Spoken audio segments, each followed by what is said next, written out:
Hi students, I hope आप सभी लोग बहुत अच्छे होंगे। हम शुरू करने जा रहे हैं इकोनॉमी का चैप्टर 1 डेवलपमेंट। ये बहुत ही इजी चैप्टर है और आपको चुटकियों में समझ में आ जाएगा।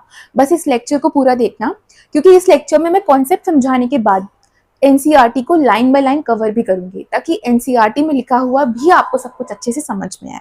तो चलिए फिर शुरू करते हैं। देखो, डेवलपमेंट से हम क्या समझते हैं।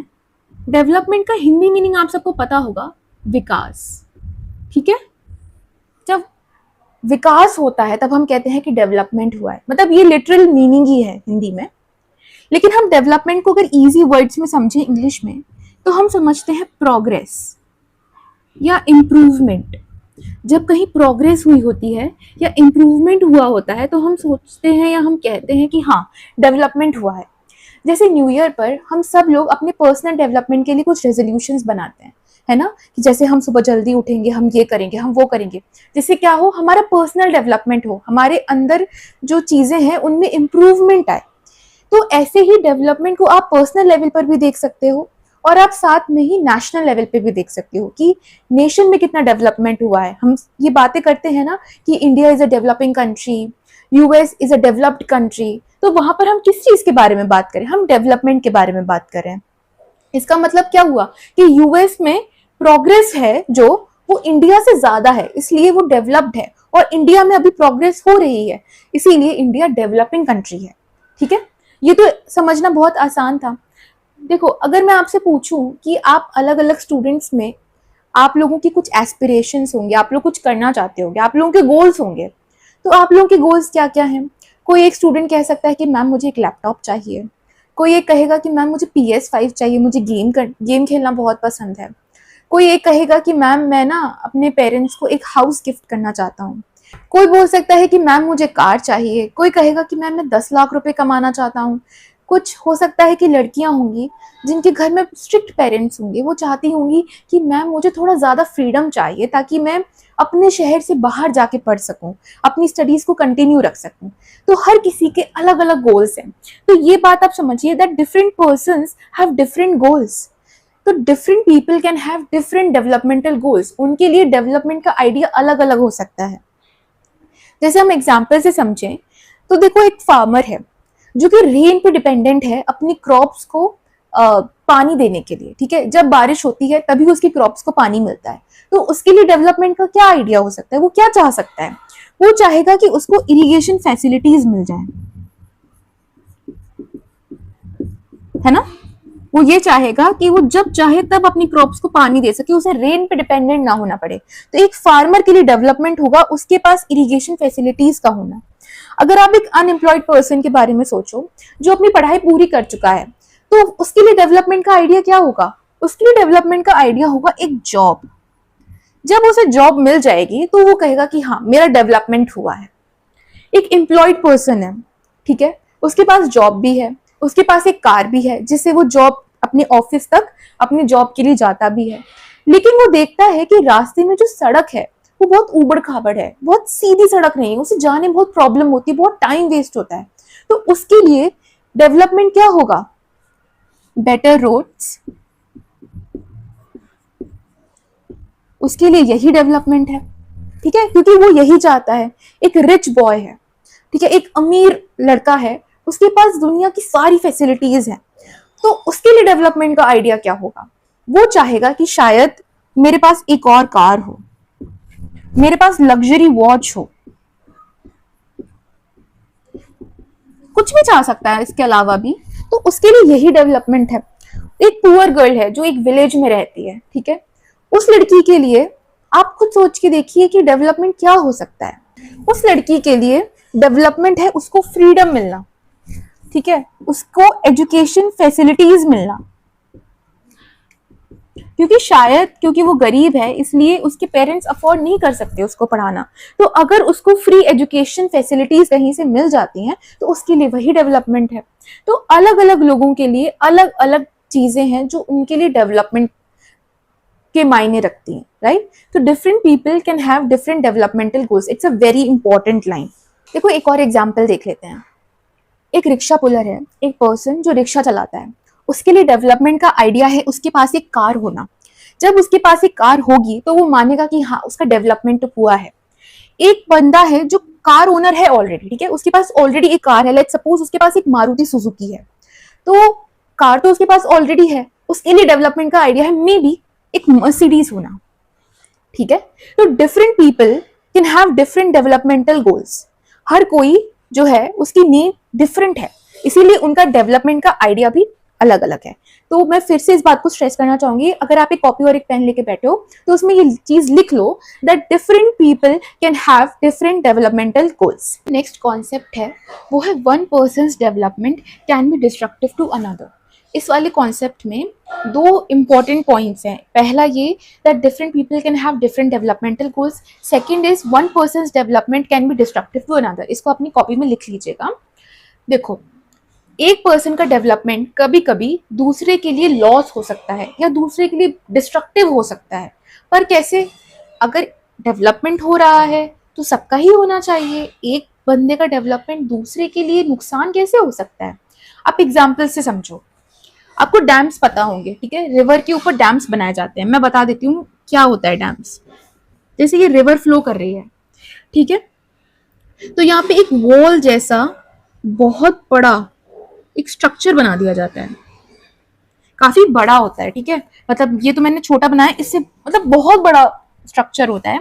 इसका काम क्या होता है कि यहाँ से जो पानी बह रहा है ना रिवर का, ये इसको रोक लेता है, ठीक है, एक वॉल का काम करता है। जैसे मान लो कि ये आपकी रिवर फ्लो कर रही है, ठीक है, ये रिवर फ्लो कर रही है, तो यहाँ पर एक ऐसे वॉल सी बना दी जाती है। तो अब क्या होगा कि जो पानी यहाँ से बह रहा है वो यहीं रुक जाएगा, यहाँ नहीं आएगा ना वो पानी, तो ये पानी यहाँ रुक जाएगा, ये पानी यहाँ स्टोर हो जाएगा, ये पानी का स्टोरेज हो जाएगा। देखो, यहाँ से पानी आया, वो फ्लो कर रहा है, लेकिन अच्छा एक चीज और है कि ये जो रिवर बनाए, वो जो डैम बनाया जाता है, इससे ना पानी बिल्कुल रोका नहीं जाता। यहाँ पे एक छोटा सा इनलेट दे दिया जाता है, एक छोटा सा चैनल दे दिया जाता है, जिससे पानी कंट्रोल्ड वे में आता जाए। मतलब यहाँ पे बहुत सारा पानी इकट्ठा हो जाएगा और यहाँ पे फिर अब बहुत कम पानी आएगा, ठीक है, एक छोटे से चैनल से पानी आता रहेगा, लेकिन ठीक है। तो अब देखो, यहाँ पे पानी का स्टोरेज हो गया, यहाँ पे क्या बन गया, वाटर स्टोरेज। अब इसका क्या होगा, इससे हम यूज करेंगे हाइड्रो इलेक्ट्रिसिटी को प्रोड्यूस करने में। पानी से इलेक्ट्रिसिटी प्रोड्यूस की जाती है तो डैम्स पे ही की जाती है, तो हम हाइड्रो इलेक्ट्रिसिटी प्रोड्यूस करेंगे, ठीक है। इसके साथ साथ ये जो वाटर स्टोरेज हुआ है, ये इरिगेशन में यूज किया जाएगा या फिर और पर्पसेस के लिए यूज किया जाएगा। अब हाइड्रो इलेक्ट्रिसिटी का सबसे ज्यादा फायदा किसको होता है? इंडस्ट्रियलिस्ट को। इंडस्ट्रियलिस्ट को हमें कितना सारा पानी देना होता है, मतलब इंडस्ट्रीज में काफी सारा पानी यूज होता है, तो इंडस्ट्रियलिस्ट को फायदा होगा अगर हाइड्रो इलेक्ट्रिसिटी का प्रोडक्शन बढ़ेगा। और हाइड्रो इलेक्ट्रिसिटी का प्रोडक्शन कब बढ़ेगा? जब देश में डैम्स बनेंगे। तो डैम्स बन गए, चलो इंडस्ट्रियलिस्ट का फायदा हो गया। लेकिन आप एक बात सोच के देखिए, जब यहाँ पानी स्टोर होना स्टार्ट होगा, और इतना बड़ा बेसिन तो है नहीं रिवर का, तो ये पानी जाएगा कहाँ? ये पानी आसपास के एरियाज में जाएगा, तो इसके आसपास का जो लैंड है ना, वो पानी में सबमर्ज हो जाएगा। और आप ये मत सोचिए कि थोड़ा बहुत ही जगह होती है जो पानी से डूब जाती है, पूरे गांव के गांव डूब जाते हैं। जब डैम बनता है ना, तो आसपास के जितने गांव होंगे ना, उनमें पानी ही पानी हो जाएगा। तो उसके लिए क्या किया जाता है कि जो वहाँ के ट्राइबल लोग हैं, जैसे आसपास अगर फॉरेस्ट है तो वहाँ के ट्राइबल लोग, और अगर आसपास गांव है तो वहाँ के जो गांव के लोग होते हैं ना, उन्हें खाली करवाया जाता है, क्योंकि ये पानी उनके पूरे डुबा देगा सब कुछ, तो उनको खाली करवाया जाता है। तो अब इससे एक बात बताइए, डैम्स बन गए, हाइड्रो इलेक्ट्रिसिटी के लिए अच्छा हो गया, इरिगेशन के लिए अच्छा हो गया, लेकिन जिनके घर चले गए उनका क्या? जिनके लैंड चले गए, जिनका फॉरेस्ट चला गया, क्या उनके लिए ये डिस्ट्रक्टिव नहीं है? जो ट्राइबल लोग होते हैं, आदिवासी लोग होते हैं, उनके लिए तो फॉरेस्ट उनका पूरा लाइवलीहुड है, वो वहीं पर रहते हैं, वहीं पर अपना काम करते हैं, फॉरेस्ट का सामान यूज करके ही अपना डेली लाइफ को जीते हैं। तो उनके लिए क्या नुकसान नहीं है? क्या इतना आसान होता है किसी के लिए अपना घर छोड़ के जाना? तो ये एक एग्जाम्पल है कि यहाँ पे फायदा तो किसी का हो रहा है, किसी का डेवलपमेंट हो रहा है, मगर किसी का नुकसान भी हो रहा है, जैसे ट्राइबल्स का, विलेजर्स का। जो बुक में आपके एग्जाम्पल दिया है, वो दिया है सरदार सरोवर डैम का, जो कि नर्मदा रिवर पे है। तो इसके लिए काफ़ी ज़्यादा लोगों ने प्रोटेस्ट किया था, जो वहाँ पे लोग रह रहे थे ना, उन्होंने काफ़ी वो कहा था कि नहीं आप ये डैम मत बनाओ, हमारे घर चले जाएंगे, ये वो काफ़ी प्रोटेस्ट हुआ था, लेकिन फिर भी वो डैम बना। पर एग्जाम्पल के लिए आप इसे समझ सकते हैं। दूसरा एग्जाम्पल है हाईवे। ये आप लोगों ने काफ़ी सुना होगा कि जब गवर्नमेंट हाईवेज बनाती है तो काफ़ी बार वो लोगों की ज़मीन से होके निकलते हैं या लोगों की प्रॉपर्टी से होके निकलते हैं। मैं आपको अपना एक पर्सनल एग्जाम्पल देती हूँ। मेरे जो मामा हैं, उनकी शिकोहाबाद में दुकान थी, मैनपुरी चौराहे पे। तो वहाँ से हाईवे या रोड्स कुछ निकली जिसमें उनकी जो दुकान वाली ज़मीन थी वो पूरी चली गई और वो पूरी दुकान को तोड़ना पड़ा। और उनके लिए काफ़ी मुश्किल था उस चीज़ को छोड़ना, क्योंकि वो बहुत सालों से वहाँ पे काम कर रहे थे। तो it was very destructive for the whole family in general, because मैं जानती हूँ, क्योंकि मैंने वो चीज़ अपने सामने देखी थी। It was a tough time. ठीक है, उन्हें कहीं और दुकान ढूंढना, फिर वहाँ पे पूरा सेटअप करना। तो लोगों के काफ़ी इमोशंस जुड़ जाते हैं जब आप कहीं पर रहने लगते हो। तो जब आप हाईवे बना रहे हो जो विलेजेस के थ्रू निकल रहा है या फिर कहीं पर भी निकल रहा है जहाँ लोगों के घर हैं, दुकानें हैं, तो वो सब टूट जाती हैं, वो सब चला जाता है, तो लोगों का नुकसान होता है। ये बात है कि गवर्नमेंट उनको कॉम्पेंसेशन देती है, मगर जो आपकी जो मेमोरीज हैं, जो आपका अटैचमेंट है, आप वो कहाँ लेके जाओगे, राइट? तो जब हाईवे बनता है, निकलता है, तो फायदा किसका होता है? फायदा हम आम जनता का ही होता है, क्योंकि बेटर ट्रांसपोर्ट आपको मिलेगा, है ना। और आजकल तो सब लोग इतना ऑर्डर करते हैं, आप लोग भी अमेजोन, फ्लिपकार्ट जैसे जो प्लेटफॉर्म है वहां से इतना सब कुछ ऑर्डर करते हैं, और आप चाहते हैं कि जल्दी से जल्दी हमारा ऑर्डर आ जाए, डिलीवरी आ जाए। तो उसके लिए तो आपको बेटर ट्रांसपोर्ट सिस्टम चाहिए ही। तो हम नॉर्मल कंज्यूमर्स का, नॉर्मल लोगों का फायदा हो रहा है, लेकिन कुछ लोगों का जिनकी जमीन जाती है उनका नुकसान भी होता है। ठीक है। तीसरा है मॉल्स और ऑनलाइन शॉपिंग एप्स। ये क्या करते हैं कि हमारी लाइफ को आसान बनाते हैं। आप मॉल में जाओ तो आपको सारी चीजें एक ही जगह पर मिलती हैं, आप कहीं से भी शॉपिंग कर सकते हो। आप शॉपिंग एप्स पे जाओ तो वो तो और भी आसान है, बस घर बैठे आपको सामान ऑर्डर करना है, आपके घर तक डिलीवरी भी आ जाएगी। तो इससे फायदा किसको हो रहा है? अगेन नॉर्मल लोगों को। ठीक है, we all are benefiting, normal consumers are benefiting. But नुकसान किसका होता है? स्मॉल शॉपकीपर्स का। जब मॉल्स बन जाते हैं तो स्मॉल शॉपकीपर्स जो हैं, जो लोकल शॉपकीपर्स आपके हैं, उनका बहुत नुकसान होता है। उनके कस्टमर्स कम हो गए हैं। तो वैसे नॉर्मल कंज्यूमर्स को फायदा है, पर स्मॉल और लोकल शॉपकीपर्स का नुकसान है। So one person's development can be destructive to another. अब समझते हैं next topic, which is income and other goals. आप मुझे एक बात बताइए, अगर मैं आपको 10 लाख रुपए दे दूं तो क्या आपकी लाइफ परफेक्ट हो जाएगी? अब सोच के देखिए। देखो, वैसे तो हमें बहुत खुशी होगी कि अरे हमें 10 लाख रुपए मिले हैं, अब मैं ये भी खरीद सकता हूँ, मैं वो भी खरीद सकता हूँ, सब कुछ ठीक। पर आप और सोच के देखिए, क्या उससे आपकी सारी रिक्वायरमेंट्स फुलफिल हो जाएंगी? तो आप पाएंगे कि हाँ, काफ़ी सारी चीज़ें जो मटेरियल थिंग्स होती है वो आप खरीद सकते हो, पर बहुत सारे लाइफ में ऐसी चीज़ें होती हैं जो पैसों से नहीं खरीदी जा सकती। आपने काफ़ी बार लोगों को सुना, मतलब कहते हुए सुना होगा, that money can't buy everything. तो जो डेवलपमेंट होता है ना, it's not always equal to income. जब इनकम बढ़ती है लोगों की, केवल तभी डेवलपमेंट नहीं होता, क्योंकि लोगों को इनकम के अलावा भी बहुत सारी चीजें चाहिए जिससे वो अपनी लाइफ को अच्छे से जी सकें। जैसे कि जो डेवलपमेंट है ना, it's a mix of goals. It's not only income. There are many other things that we require for us to call it development. जैसे इनकम के अलावा आपको ऐसी क्या क्या चीजें हैं लाइफ में जो आप बहुत वैल्यू करते हो? देखो, कुछ लोग फ्रेंडशिप को बहुत वैल्यू करते हैं कि अगर लाइफ में दोस्ती नहीं है तो कितना भी पैसा हो क्या फायदा। ठीक है, आप रिस्पेक्ट चाहते हो,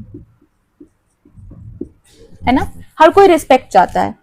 केवल पैसों से काम नहीं चलेगा, आप रिस्पेक्ट चाहोगे, आप डिग्निटी चाहोगे, आप फ्रीडम चाहोगे,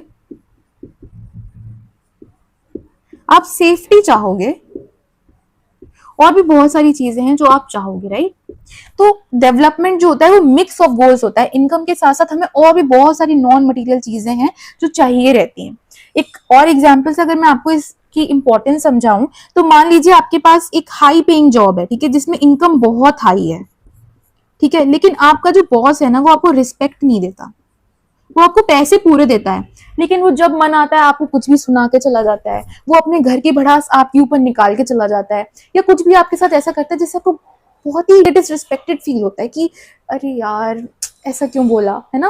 वर्सेस मैं आपको एक जॉब दूं जिसमें इनकम इतनी ज्यादा ना हो जितनी इसकी है। जैसे मान लो कि इसकी आपकी 10 लाख पर मंथ की इनकम है और इसमें आपकी केवल 8 लाख पर मंथ की इनकम है, ठीक है। तो यहाँ पे आप लेना पसंद करोगे जहाँ पे आपको रिस्पेक्ट भी फुल मिलेगी, आप जो काम करोगे उस काम को अप्रिशिएट किया जाएगा, लोग आपको एक ऑनर के साथ देखेंगे, आपको एक रिस्पेक्ट के साथ देखेंगे, आपको वर्क लाइफ बैलेंस मिलेगा। मतलब केवल काम काम नहीं करा रहे हैं, आप अपनी फैमिली को भी टाइम दे पा रहे हो। तो आप कौन सी जॉब प्रेफर करोगे? मैं आपका नहीं जानती, पर मैं ये वाली जॉब प्रेफर करती, ठीक है। तो मतलब इनकम केवल क्राइटेरिया नहीं है डेवलपमेंट का, उसके साथ साथ हमें नॉन मटेरियल चीजों की भी रिक्वायरमेंट है to live a happy and good life. अभी तक हमने जो डेवलपमेंट की बात की काफी पर्सनल लेवल पे की, अब हम नेशनल डेवलपमेंट की बात करते हैं। नेशनल डेवलपमेंट आपको समझ में आ ही रहा होगा कि हम नेशन के डेवलपमेंट की, अपनी कंट्री के डेवलपमेंट की बात कर रहे हैं, ठीक है। तो हमने जब डेवलपमेंट को समझा तो हमें दो चीजें समझ में आई कि अलग अलग लोगों के लिए अलग अलग मीनिंग है डेवलपमेंट का, और दूसरा ये कि एक का डेवलपमेंट दूसरे का डिस्ट्रक्शन हो सकता है। तो जब कंट्री के डेवलपमेंट की भी बात करते हैं तो अलग अलग लोगों के डिफरेंट नोशंस हैं कि एक कंट्री का डेवलपमेंट कैसा होना चाहिए, या फिर क्या ऐसी चीजें हैं जो होंगी तो हम मानेंगे कि हाँ कंट्री का डेवलपमेंट हुआ है। फॉर एग्जाम्पल कोई एक पर्सन कह सकता है कि अगर कंट्री में ज्यादा इंडस्ट्रीज है, बेटर रोड्स हैं, तो कंट्री को डेवलप माना जाएगा। दूसरा पर्सन कह सकता है कि जब कंट्री में हर कोई एजुकेटेड होगा, अपने लिए डिसीजन लेने के लिए काबिल होगा, हर कोई अपने पैरों पे खड़ा होगा, तब हम मानेंगे कि डेवलपमेंट है। तो अलग अलग लोगों के लिए डेवलपमेंट के अलग अलग मायने हो सकते हैं, इवन कंट्री के डेवलपमेंट के लिए भी। कभी कभी उनके नोशंस कन्फ्लिक्टिंग भी हो सकते हैं, मतलब आपस में ऑपोजिट, ठीक है। एक बंदा बोल सकता है कि ये डेवलपमेंट है, लेकिन दूसरा बंदा बोलेगा कि नहीं ये डेवलपमेंट नहीं है, ये तो डिस्ट्रक्शन है, ये तो अलग है, बिल्कुल ऑपोजिट बातें कर सकते हैं। जैसे एग्जाम्पल, कोई कहेगा कि इंफ्रास्ट्रक्चर का डेवलपमेंट करो। इंफ्रास्ट्रक्चर में क्या आता है? जैसे रोड्स, रेलवेज, इस टाइप की जो चीजें होती है हम उन्हें इंफ्रास्ट्रक्चर कहते हैं, ठीक है। कोई कहेगा कि अगर आप इंफ्रास्ट्रक्चर डेवलपमेंट कर रहे हो ये तो इन्वायरमेंटल डिस्ट्रक्शन है। तो हमारी चॉइस बीच में आ जाती है कि हम इंफ्रास्ट्रक्चर डेवलपमेंट करें या फिर इन्वायरमेंट का जो डिस्ट्रक्शन हो रहा है उस पर ध्यान देके इंफ्रास्ट्रक्चर डेवलपमेंट ना करें। इंफ्रास्ट्रक्चर डेवलपमेंट से इन्वायरमेंटल डिस्ट्रक्शन कैसे होता है? जब आप इंफ्रास्ट्रक्चर डेवलपमेंट करोगे, रोड्स बनाओगे, रेलवेज बनाओगे, या कुछ मैंने पहले भी एग्जाम्पल दिया, जब हाईवे बनाओगे तो आपको जमीनें खाली करनी होंगी ना। मान लो वहां पे एक फॉरेस्ट है, तो वहां पे आपको ट्रीज काटने पड़ेंगे, तब तो आप वहां पे कुछ बनाओगे। तो इंफ्रास्ट्रक्चर डेवलपमेंट से इन्वायरमेंटल डिस्ट्रक्शन होता है, तो इन दोनों की आपस में लड़ाई है कि ये करें कि ये करें, ठीक है। दूसरा एग्जाम्पल आप लो, पॉल्यूशन वर्सेस इंडस्ट्रियल डेवलपमेंट। जब इंडस्ट्रीज बहुत सारी खड़ी हो जाएंगी कंट्री में, तो इंडस्ट्री तो पोल्यूशन प्रोड्यूस करती है, आपने देखा होगा एयर चिमनी से एयर पोल्यूशन होता है, उनका जो वेस्ट वाटर होता है वो रिवर्स में बहा देती हैं, तो वाटर पोल्यूशन होता है। तो हम इंडस्ट्रीज ज्यादा लगाएं या हम पोल्यूशन पे ध्यान दें? जो लोग दिल्ली से अगर मेरा वीडियो देख रहे हो तो आपको पता है वहाँ का AQI हमेशा हाई रहता है। वो क्यों रहता है? वहाँ पे ट्रैफिक की वजह से, वहाँ पे इंडस्ट्रीज की वजह से, उसी की वजह से एयर पोल्यूशन होता है। तो आप इंडस्ट्रियल डेवलपमेंट पे ध्यान दो या पोल्यूशन पे ध्यान दो, है ना। देखो जो लोग पोल्यूशन में रह रहे हैं ना, वही जानते हैं कि कितना डिफिकल्ट है ये स्लोली हमारे लंग्स को कितना डैमेज कर रहा है। वहीं अगर आप गांव की खुली हवा में रहते हो तो वहां जरूर डेवलपमेंट नहीं है, पर वहां पर आपकी पोल्यूशन फ्री एनवायरनमेंट है, राइट। तो आप थोड़ा हेल्दी वे में जी सकते हो। तो वही बात है कि हम पोल्यूशन पे ध्यान दें कि हम इंडस्ट्रियल डेवलपमेंट करें। समझ रहे हो? विलेजेस में ये चीज अच्छी है कि पोल्यूशन नहीं है, सिटीज में ये अच्छी है कि इंडस्ट्रीज हैं, ठीक है। तो इन दोनों की कॉन्फ्लिक्ट में हमें किसे चुनना है? तो हमें जब भी ऐसे कॉन्फ्लिक्ट आते हैं तो चीजें वही चुनी जाती हैं, फोकस उस पर किया जाता है जो फेयर हो, ठीक है। जो जितना फेयर हो सके, जितना सही हो सके, उस वाले ऑल्टरनेटिव को चुनना। साथ ही साथ में ऐसी चीज को चुनना which benefits large number of people. क्योंकि ये चीज तो हमें समझ में आ गई कि जब एक का फायदा होगा तो किसी का नुकसान भी हो ही रहा है, लेकिन क्यों ना हम ऐसी चीज चुने जिससे से ज्यादा लोगों का फायदा हो। अभी तक हम जो टॉपिक समझ रहे थे वो तो हलवा थे, आपको इजीली समझ में आ गए होंगे। पर ये जो मैं टॉपिक समझाने जा रही हूँ ना, इसको बहुत ध्यान से समझना। इसमें थोड़े से कॉन्सेप्ट्स हैं जो आपको थोड़े अच्छे से समझने होंगे, ठीक है। हम बात करने जा रहे हैं कि हाउ टू कंपेयर कंट्रीज और स्टेट्स। हम अलग अलग कंट्रीज और स्टेट्स के डेवलपमेंट को कैसे कंपेयर करते हैं। आपने सुना होगा there are developed nations, there are developing ones and then there are some who are under developed. जैसे कि आपने सुना होगा that US is a developed country, India is a developing country, ठीक है। और कुछ ऐसे हैं जो अंडर डेवलप्ड हैं, तो उनका एक एग्जाम्पल है जैसे Somalia. It's a country in African continent, ठीक है। अफ्रीका में कंट्री है सोमालिया। तो ये अलग अलग कंट्रीज हैं, लेकिन हमने इनको ये जो टैग दिया है कि ये डेवलप्ड है, ये डेवलपिंग है, ये अंडर डेवलप्ड है, तो ये टैग्स हमने कैसे दिए? What criteria have we used to compare these countries? तो जो क्राइटेरिया हमने यूज किया है ना, दैट इज इनकम, ठीक है। कंट्री की जो इनकम है उसके बेसिस पे हमने इनको अलग अलग कैटेगरीज में डाला है। और इनकम का क्राइटेरिया क्यों लिया गया है?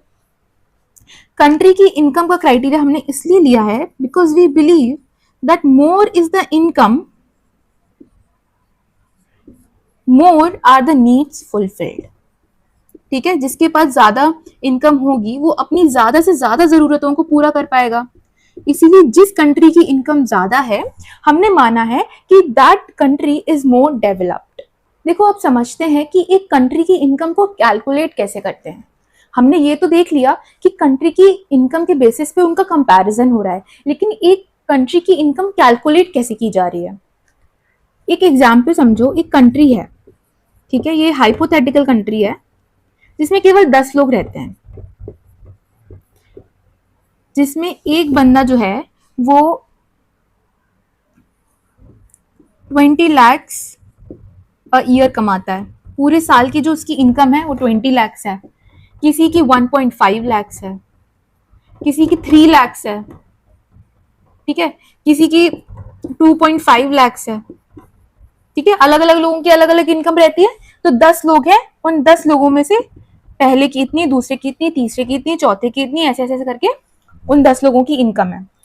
तो उन इनकम को अगर हम प्लस करेंगे तो आ जाएगा 50 lakhs फॉर एन एग्जाम्पल, ठीक है। तो अगर हम सारी इनकम को ऐड कर रहे हैं तो 50 lakhs आ रहा है। तो ये 50 lakhs किसकी इनकम हुई? वो पूरी कंट्री की इनकम हुई। तो एक कंट्री की इनकम क्या होती है? Total income of a country is equal to total income of all residents. मतलब उस कंट्री में रहने वाले जितने भी लोग हैं, रेसिडेंट्स मतलब रहने वाले लोग जो रिसाइड करते हैं वहां पे, तो उनकी टोटल इनकम ही कंट्री की टोटल इनकम कहलाएगी। तो इस केस में कंट्री की इनकम होगी 50 lakhs। इस कंट्री को एक नाम दे देते हैं कंट्री ए, ठीक है। इस कंट्री ए में 10 लोग हैं और वो सब लोग मिला करके 50 लाख रुपए कमाते हैं, तो यही हो गई कंट्री की इनकम। एक और एग्जाम्पल है कंट्री बी का, जिसमें 100 लोग रहते हैं, ठीक है। उसकी पॉपुलेशन है 100, इसकी पॉपुलेशन है 10।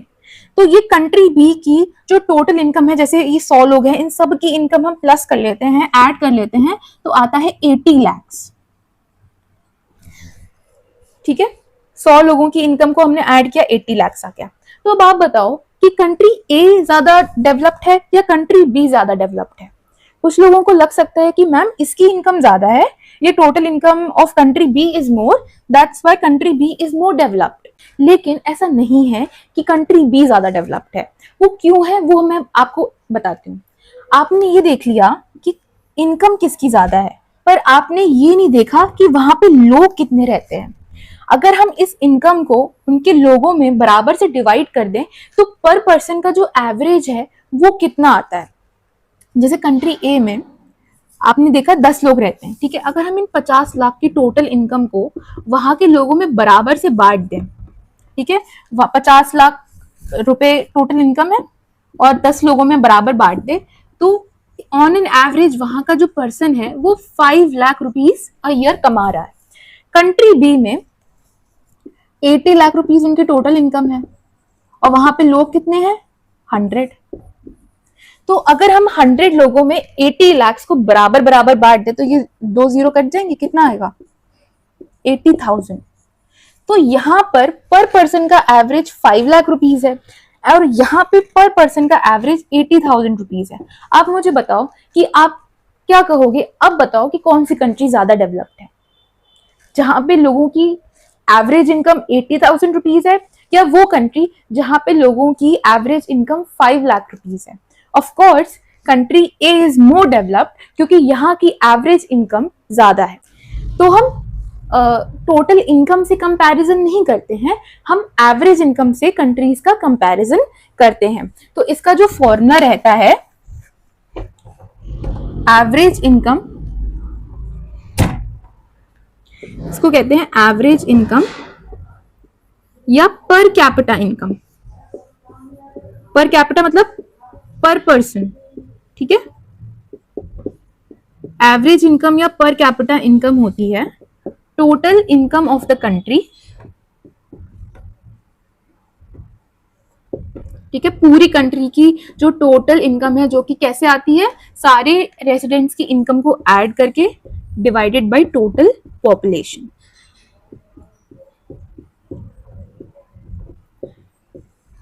तो ये जो एवरेज इनकम या पर कैपिटा इनकम आई ना, इससे हम कंपैरिजन करते हैं कंट्रीज का कि कौन सी कंट्री ज्यादा डेवलप्ड है और कौन सी कंट्री है जो कम डेवलप्ड है।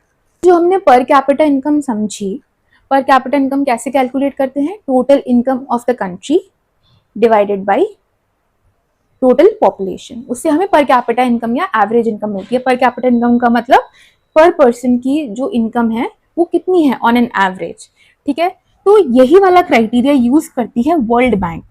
आप इसको ऐसे मान लो, एक इंटरनेशनल बैंक है इंटरनेशनल लेवल पर। तो ये कुछ रिपोर्ट्स पब्लिश करती है जिसको कहते हैं वर्ल्ड डेवलपमेंट रिपोर्ट्स। तो इन रिपोर्ट्स में जब ये कंट्रीज को कंपेयर करती है ना कि किसका कितना डेवलपमेंट हुआ है, कौन सी कंट्री ज्यादा डेवलप्ड है, तो वो यही वाला क्राइटेरिया यूज करती है पर कैपिटा इनकम का, टोटल इनकम का नहीं, पर कैपिटा इनकम का। जो कंट्रीज की per capita income $66,500 per annum या उससे ज्यादा है, ठीक है। पर एनम का मतलब होता है पर ईयर, पूरे साल की, महीने की नहीं देखी जा रही है, ठीक है।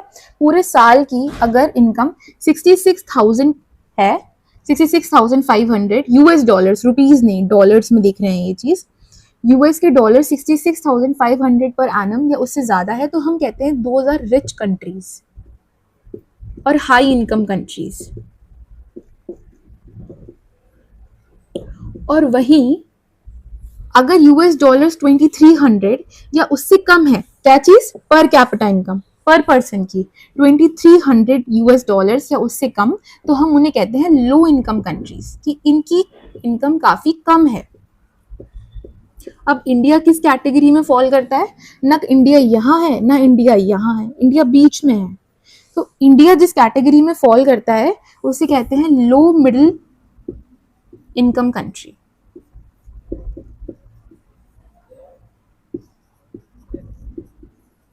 इंडिया की पर कैपिटा इनकम कितनी है, यूएस डॉलर्स 11,000 पर एनम, 2300 और 66,500 के जो फिगर इसके बीच में गई, ठीक है।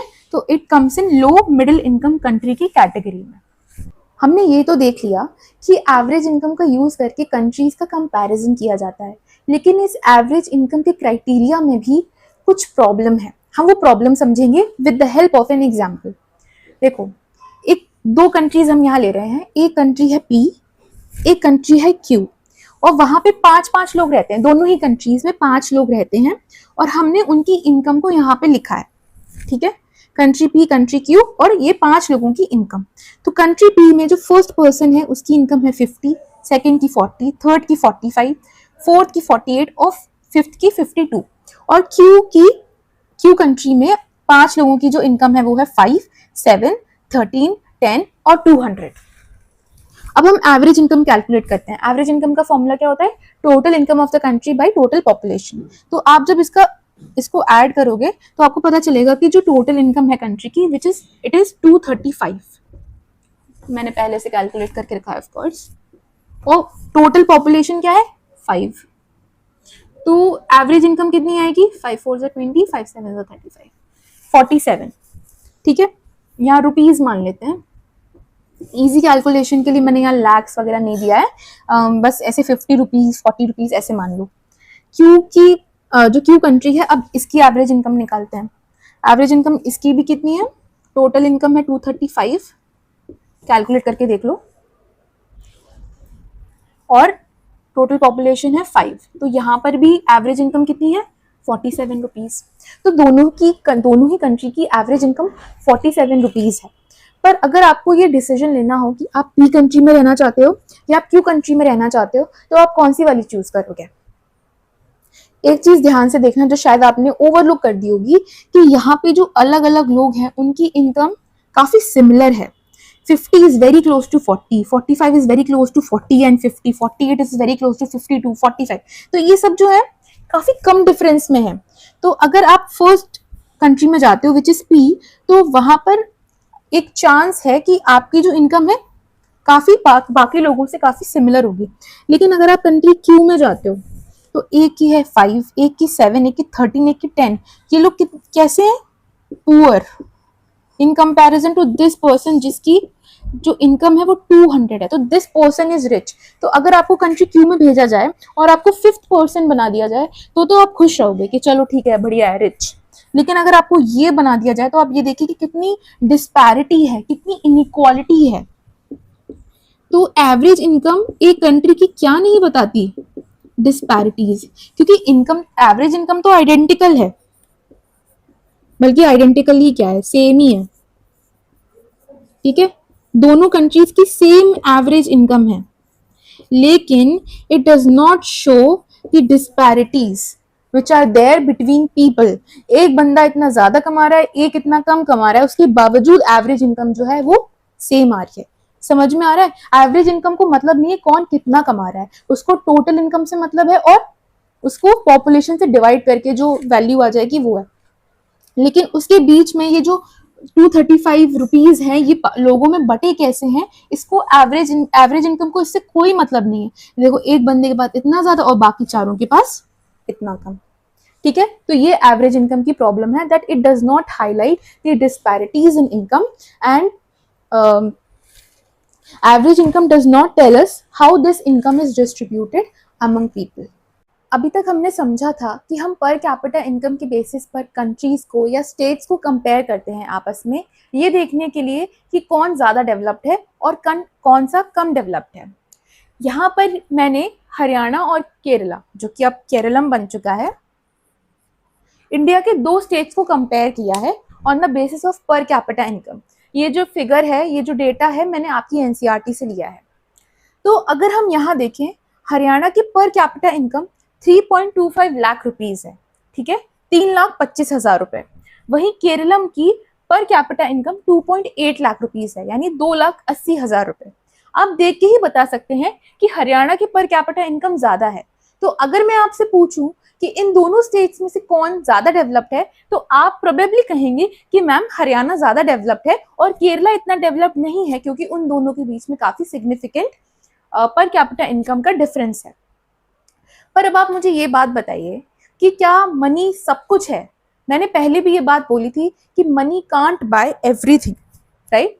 तो अगर हमारे पास प्रॉपर एजुकेशन नहीं होगी, हेल्थ हमारी अच्छी नहीं होगी, तो ऐसा डेवलपमेंट किसी काम का नहीं है।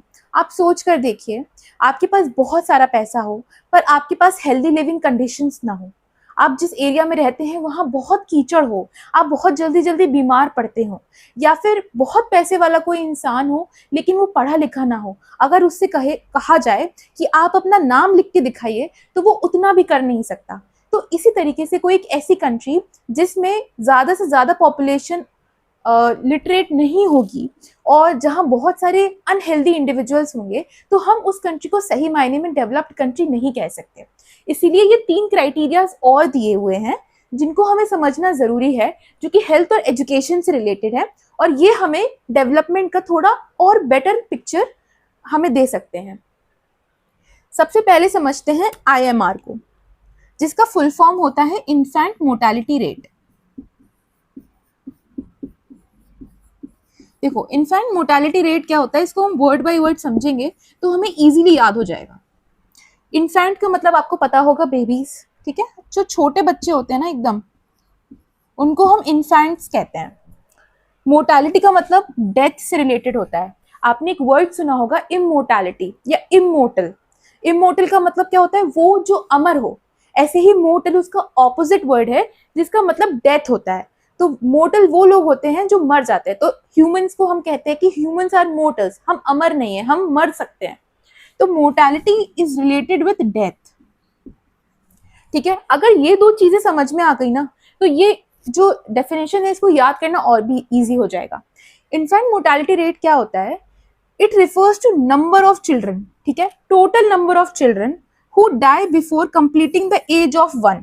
मतलब वो बच्चे जो 1 साल की उम्र भी कंप्लीट नहीं कर पाते और उससे पहले मर जाते हैं। 1 साल से पहले के बच्चे मतलब कोई भी बच्चा जो कुछ मंथ्स का हो, जैसे मान लो एक बच्चा 5.5 मंथ्स का है, कोई 1 मंथ का है, कोई 11 मंथ्स का है। तो इस तरीके के अगर आप एज ग्रुप को ले लो, जो 1 साल से कम की एज कंप्लीट किए बिना जो बच्चे मर जाते हैं, एज अ प्रोपोर्शन ऑफ किसका प्रोपोर्शन देखते हैं, 1000 live children born that year. तो अगर एक एरिया में किसी साल 1000 बच्चे पैदा हुए हैं, जिसमें से 22 चिल्ड्रन या 22 infants die before completing the age of 1, ठीक है, तो वहां का हम इन्फेंट मोर्टैलिटी रेट कितना बताएंगे, 22। और एक और एग्जाम्पल से आप समझो, जैसे कहीं पर 4000 बच्चे पैदा हुए हैं, ठीक है, और वहां पर 80 kids die before completing the age of 1, तो इन वहां का इन्फेंट मोर्टैलिटी रेट क्या होगा। देखो 4000 में 80 बच्चे जो हैं वो मर जाते हैं, तो 1000 की प्रपोर्शन में अगर हम यही फिगर निकालें तो वो होगा 20, ठीक है। तो वहां का इन्फेंट मोर्टैलिटी रेट 80 नहीं होगा, ये तो टोटल है, हमें 1000 के प्रपोर्शन में देखना है, तो वहां का इन्फेंट मोर्टैलिटी रेट 20 होगा।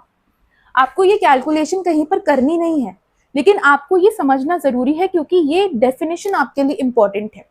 अब इस डेफिनेशन को फिर से एक बार देखना, यहाँ पर एक वर्ड आता है लाइव, ठीक है, 1000 live children born that year.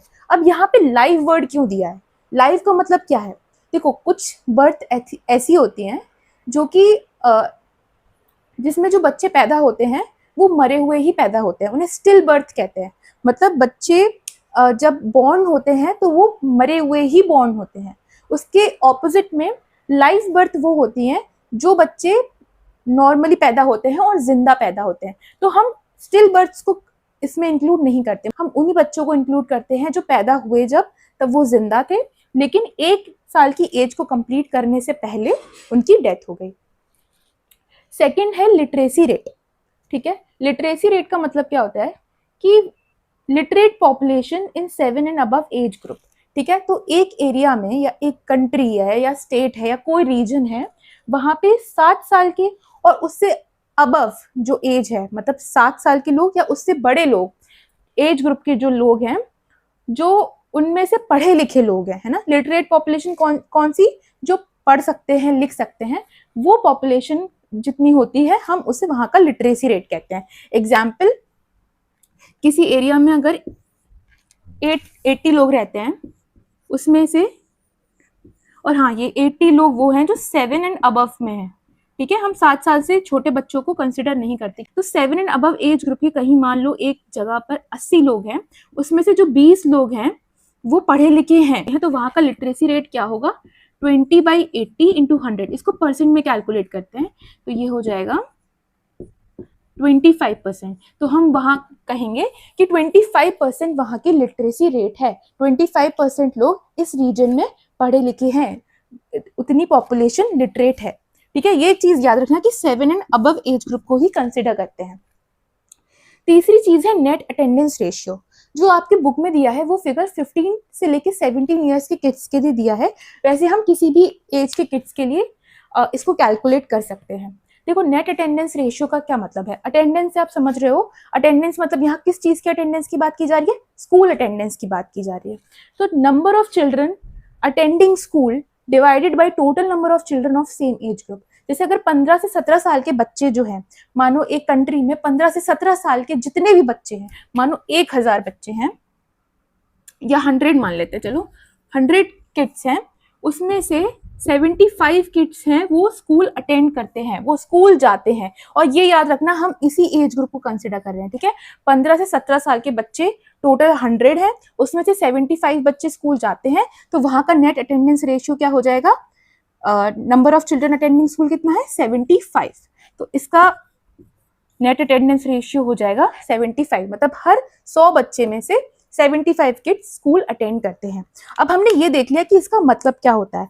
अब हम करेंगे इन दोनों स्टेट्स को इन तीनों क्राइटेरियाज पर कंपेयर। ये डेटा भी मैंने आपकी एनसीईआरटी से ही यहाँ पर लिखा है। अब हम इनको कंपेयर करके देखते हैं। जब हमने पर कैपिटा इनकम को कंपेयर किया था तो हमें ये पता चला था कि हरियाणा ज्यादा डेवलप्ड स्टेट है इस क्राइटेरिया के बेसिस पे। लेकिन अब इन्फेंट मोर्टेलिटी रेट पर के बेसिस पर क्राइटेरिया पर हम कंपेयर करते हैं। देखो केरलम में केवल ये फिगर 6 है, यानी कि 1000 चिल्ड्रन जो वहां पे बॉर्न होते हैं उनमें से केवल 6 बच्चे हैं जो अपनी एज 1 साल की कंप्लीट करने से पहले उनकी डेथ हो जाती है। वहीं पर ये फिगर हरियाणा में 28 है। इससे आप क्या समझते हैं? इससे हम ये समझते हैं कि केरला की हेल्थ फैसिलिटीज जो कि न्यू बॉर्न बेबीज को लेकर अवेलेबल हैं वो केरला में काफी अच्छी हैं, इसीलिए वहां पे डेथ कम है। और हरियाणा में जस्ट तो नहीं लेकिन ऑलमोस्ट 3 टाइम्स है, ठीक है। यानी हरियाणा की वो हेल्थ फैसिलिटीज उतनी अच्छी नहीं है। अब लिटरेसी रेट देखें तो उसमें भी केरला हरियाणा से आगे है। हरियाणा में केवल 82% लोग हैं जो लिटरेट हैं और केरला में 94% लोग हैं जो पढ़े लिखे हैं जो कि लिटरेट है। नेट अटेंडेंस रेशियो देखें तो हर 100 में से 73 बच्चे हरियाणा में स्कूल जाते हैं, वही फिगर केरलम में 94 है, ठीक है। यानी हर 100 किड्स में से 94 kids are able to attend school. तो इससे हमें क्या समझ में आता है?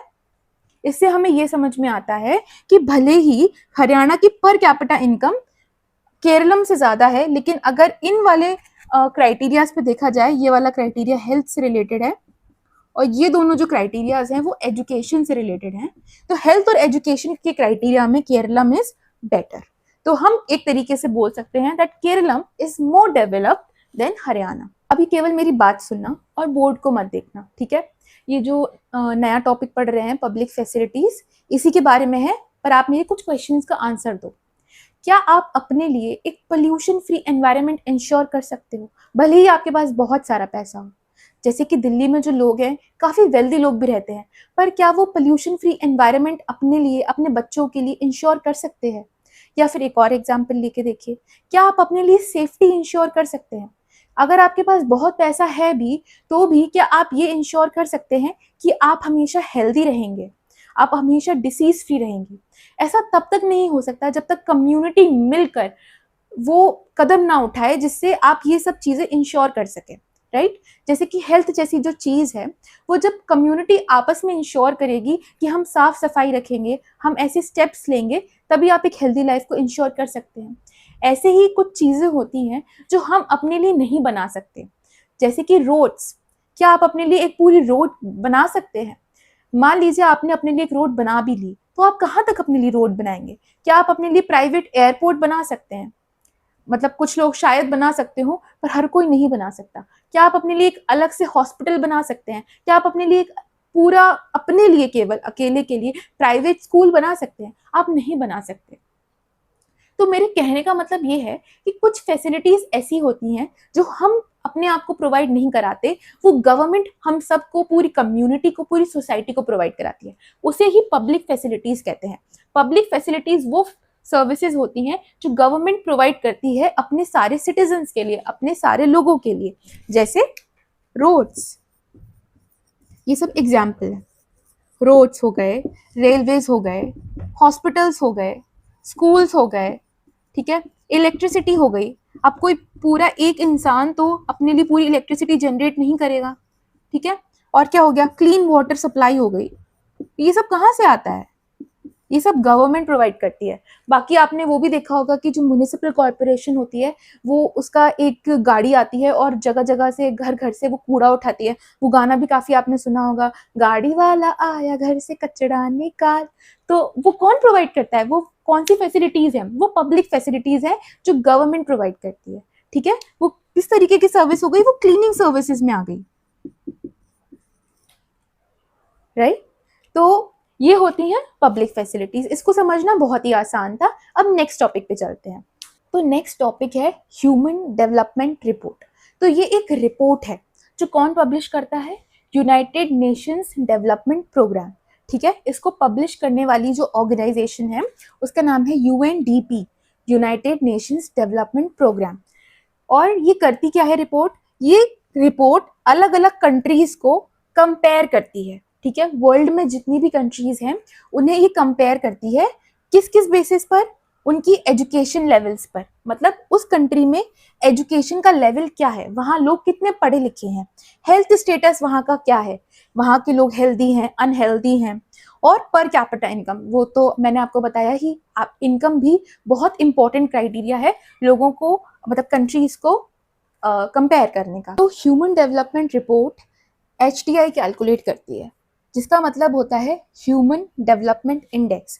एक तरीके का आप इसे स्कोर मान के चलिए, अलग अलग क्राइटेरिया के बेसिस पे कि कंट्रीज को स्कोर देती है, और फिर जो कंट्री सबसे ज़्यादा स्कोर करती है वो सबसे हाई रखी जाती है, फिर सेकंड बेस्ट, फिर थर्ड बेस्ट, फिर फोर्थ बेस्ट, ऐसे ऐसे कर करके कंट्रीज की रैंक डिसाइड की जाती है। तो इसमें 3 क्राइटेरियाज को कंसिडर किया जाता है।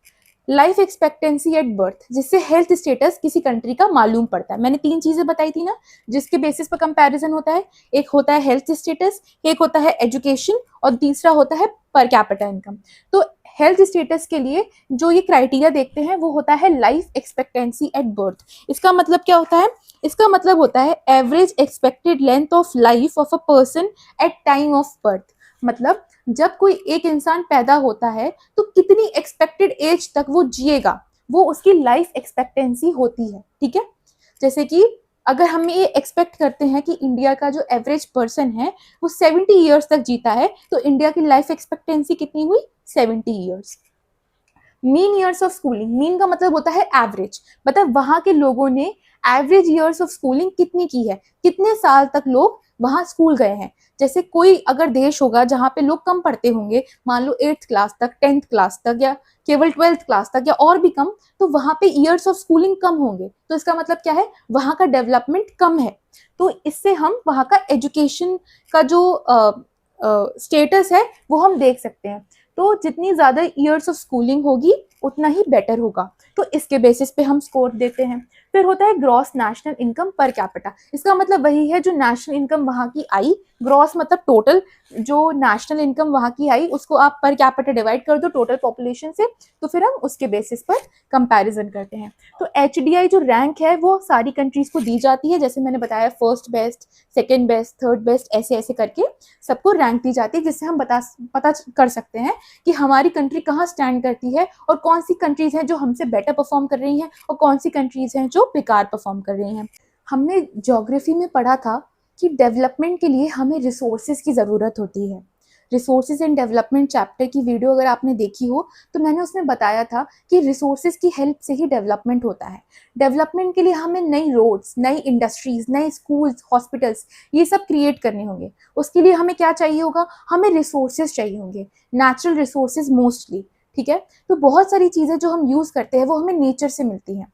तो रिसोर्सेज 2 टाइप के होते हैं, रिन्यूएबल होते हैं और नॉन रिन्यूएबल होते हैं। रिन्यूएबल रिसोर्सेज वो होते हैं जो अपने आप को रिन्यू करते रहते हैं, वो खत्म नहीं होते, वो बार बार नए आ जाते हैं। जैसे कि सोलर एनर्जी, तो हर दिन सूरज निकलता है, तो हम हर दिन नई सोलर एनर्जी को प्रोड्यूस कर सकते हैं। उसी तरीके से नॉन रिन्यूएबल एनर्जी ऐसी एनर्जी होती है, ऐसे रिसोर्सेज होते हैं जो नेचर में एक फिक्स स्टॉक में है, अगर एक बार वो खत्म हो गए तो वो खत्म हो गए। जैसे कि कोल है, कोल का एक फिक्स स्टॉक नेचर में है, एक बार वो खत्म हो गया तो वो एग्जॉस्ट हो जाएगा, उसको रिन्यू करने के लिए हमें थाउजेंड्स ऑफ ईयर्स रुकना पड़ेगा। तो वो रिसोर्सेज नॉन रिन्यूएबल रिसोर्सेज होते हैं। अब जैसे ग्राउंड वाटर है, ग्राउंड वाटर मतलब जो जमीन के नीचे जो पानी होता है उसे हम ग्राउंड वाटर कहते हैं। तो वो जैसे जब जब रेन होती है वो रिप्लेनिश हो जाता है। ठीक है, ग्राउंड वाटर हम अपनी घरों में मोटर लगी होती है या हैंड पंप्स होते हैं, या और भी तरीकों से हम ग्राउंड वाटर को मतलब ऊपर की तरफ खींचते हैं और पानी को यूज करते हैं। लेकिन जब जब वो रेन होती है तो ग्राउंड वाटर फिर से रिप्लेनिश हो जाता है, फिर से फिलअप हो जाता है, तो हम उसको बार बार यूज़ कर सकते हैं। लेकिन कुछ टाइम में हुआ क्या है कि एग्रीकल्चर की वजह से और पॉपुलेशन का जो प्रेशर आया है उसकी वजह से लोगों को पानी की इतनी ज़रूरत पड़ने लगी है कि हम उसका ओवर यूज़ करने लगे हैं। तो ग्राउंड वाटर हम यूज़ इतना ज़्यादा कर रहे हैं जितना कि वो रिप्लेनिश नहीं हो पा रहा। समझ रहे हो? यूज़ हम इतना कर रहे हैं और रेन उसको इतनी जल्दी रिप्लेनिश नहीं कर पा रही। तो ये ग्राउंड वाटर भी अब कम होने लगा है और हमारी रिक्वायरमेंट को पूरा करने के लिए काफ़ी नहीं है। इसी तरीके से क्रूड ऑयल, जो कि नेचर में एक फिक्स्ड अमाउंट में मिलता है, जिससे क्रूड ऑयल से क्या बनता है, पेट्रोल, डीजल, कैरोसिन, वैसलीन जो आप यूज़ करते हो, उस टाइप के जो प्रोडक्ट्स बनते हैं, वो सब हमारे लिए कितने इंपॉर्टेंट है इकोनॉमी को चलाए रखने के लिए। क्योंकि पेट्रोल तो भाई सबको ही चाहिए, अपने काम पर जाने के लिए ही चाहिए, और भी चीज़ों में इन सब की ज़रूरत पड़ती है। तो अगर ये ख़त्म हो गया तो हम डेवलपमेंट कैसे करेंगे? तो हमें ज़रूरत है सस्टेनेबिलिटी इंश्योर करने की। हमें इंश्योर करना है सस्टेनेबिलिटी ऑफ डेवलपमेंट या सस्टेनेबल डेवलपमेंट। इसका मतलब क्या होता है, हम डेवलपमेंट तो करें लेकिन इस तरीके से करें, इतना केयरफुली करें कि जो हमारे रिसोर्सेज हैं वो फ्यूचर जनरेशन्स के लिए भी बचे रहें, ताकि वो भी अपना डेवलपमेंट कर सकें। क्योंकि अगर हम सारा क्रूड ऑयल, ये सारा नॉन रिन्यूएबल रिसोर्सेज हम ही खत्म कर देंगे तो हमारी फ्यूचर जनरेशन्स के लिए कुछ भी नहीं बचेगा। तो हमें सस्टेनेबल डेवलपमेंट की यानी केयरफुल डेवलपमेंट की ज़रूरत है। आई होप आपको ये पूरा चैप्टर समझ में आ गया होगा। पार्ट 1 आपने देखा ही होगा, उस प्लीज़ कमेंट कर देना, और अगर आपको कोई डाउट हो तो वो भी मुझे कमेंट में बता देना। और अगर आपने ये पूरा लेक्चर देखा है और आपको समझ में आया है तो मेरी तरफ से आपको एक छोटा सा होमवर्क है। आप मुझे 2 स्टेप्स बताओ या 2 तरीके बताओ जिससे हम सस्टेनेबल डेवलपमेंट को इंश्योर कर सकते हैं। आप इंडिविजुअल लेवल के स्टेप्स बता सकते हो। जैसे मैं अपनी तरफ से अगर आपको एक स्टेप बताऊं तो वो है इलेक्ट्रिसिटी को मिनिमल यूज़ करना। मतलब जब भी आप देखो कि लाइट्स बहुत ज़्यादा ऑन है कहीं पर, तो आप उनको स्विच ऑफ कर दो ताकि हम इलेक्ट्रिसिटी को वेस्ट ना करें। एक और एग्जांपल मैं आपको दे देती हूँ। दूसरे एग्जाम्पल आप ऐसे समझिए कि आप बाइक्स, स्कूटीज या कार्स को यूज़ करने के बजाय पब्लिक ट्रांसपोर्ट को प्रेफर करें या बाईसाइकिल को प्रेफर करें। तो हम ऐसे इंडिविजुअल स्टेप्स लेके सस्टेनेबिलिटी को इंश्योर कर सकते हैं। और भी ऐसे 2 स्टेप्स आप प्लीज़ मुझे कमेंट में बताइए। Thank you very much and please share this videos with your friends and other people you know. Thank you.